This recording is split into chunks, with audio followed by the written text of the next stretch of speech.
Today we aren't just talking about basic mobility. We're doing a total overhaul of how you prep your body for the ring based on the specific research. Let's get right into it and finally fix those hips. So here's the universal frustration in every gym, right? Every single coach yells, rotate your hips, turn into it. You hear it on the bag, you hear it inspiring. But here's the wild part. Almost no one actually explains why your hips physically won't rotate. Even when you're trying your absolute hardest, it feels like they're poured in concrete. You know exactly what you're supposed to do, but your body just says, nope. Well, here's the secret nobody really talks about. The reason you and most boxers have tight hips actually isn't a lack of stretching.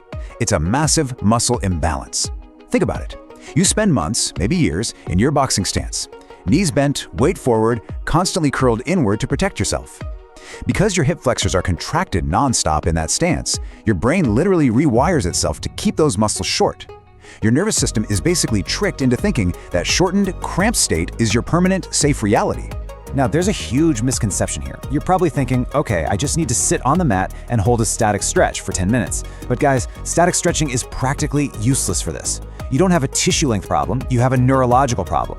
What you actually need is nervous system reprogramming. You've got to teach your nervous system to trust and actually access the range of motion it already has. So these aren't just stretches we're doing. This is literally a software update for your body. So how do we actually pull off this software update? We've broken this entire protocol down into a super efficient daily 9-minute reprogramming routine. And as you can see, we're splitting it up strategically. 4 minutes happen as a pre-session warm-up and 5 minutes happen as a post-session cooldown. That's it, exactly 9 minutes of hyper-focused, deliberate work that is going to completely change how you throw a punch.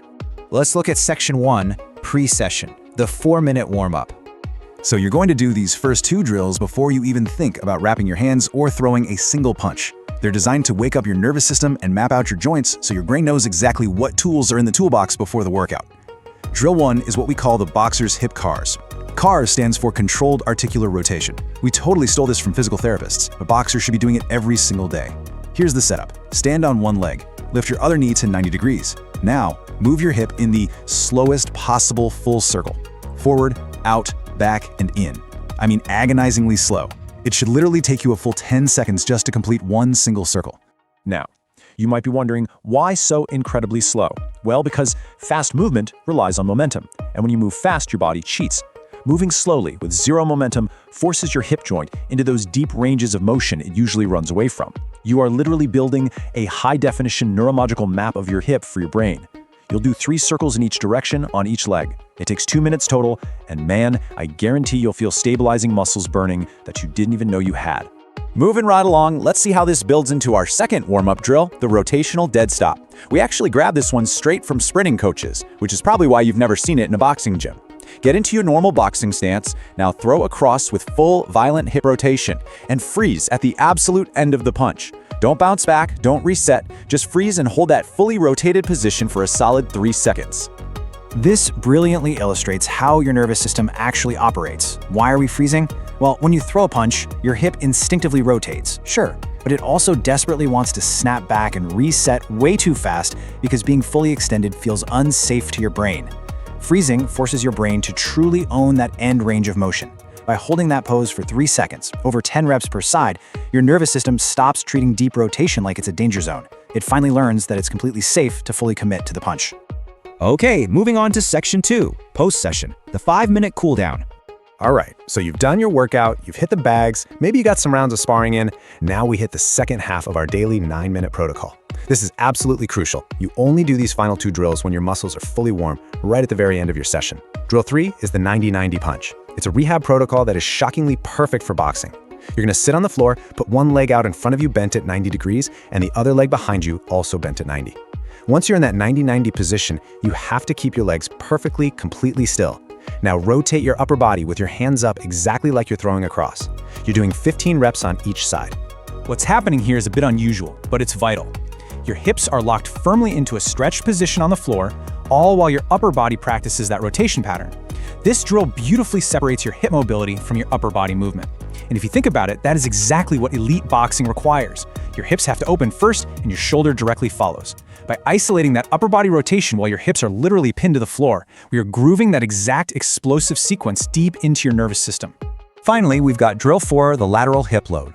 I'll be totally honest, this looks absolutely nothing like a boxing movement, but that's exactly why it works so well. Stand sideways next to a wall, putting your hand on it just for balance. Now, lift your outside knee up to hip height. Here's the actual work. Push that knee sideways, hard, away from your body, directly against the wall's resistance. Hold that intense outward pressure for 2 seconds and then release. You'll do 15 reps on each side. Try to really visualize that sideways pressure firing up the muscles on the very outside of your hip. So those muscles you're firing up, those are your hip abductors. They completely control your lateral stability when you pivot on your back foot. Because almost nothing in traditional boxing directly trains these muscles, most fighters have practically zero strength there. And when you lack that lateral stability, your pivot just dies early, meaning your punch is literally losing the final 20% of its rotational power right before impact. No way, right? But this single, kind of weird-looking wall drill restores that missing 20% by targeting that exact weakness. Which brings us to Section 3, the 3-week power protocol. So, how do we put all this together and actually guarantee results? Remember, this is nervous system training. We aren't trying to tear muscle fibers or sweat buckets here. Real neurological changes come from consistent daily repetition, not sheer intensity. You literally have to convince your brain, day in and day out, that these new ranges of motion are safe. So I'm throwing down a 3-week challenge. Commit to just 9 minutes a day. Do the 4-minute warm-up before every single session and the 5-minute cool-down after. Don't skip a single day. If you stick to this exact daily protocol for 21 days and then go hit the heavy bag to retest your cross, the difference in your power and snap is going to be undeniably obvious. You honestly won't even believe it's your own punch. To wrap up this explainer, I want to leave you with a quick question to test your own body mechanics tonight. Which of these 4 drills felt the strangest or the most difficult to perform? Pay close attention to that, because whichever drill felt the weirdest, yep, that's the exact one your hips need the most.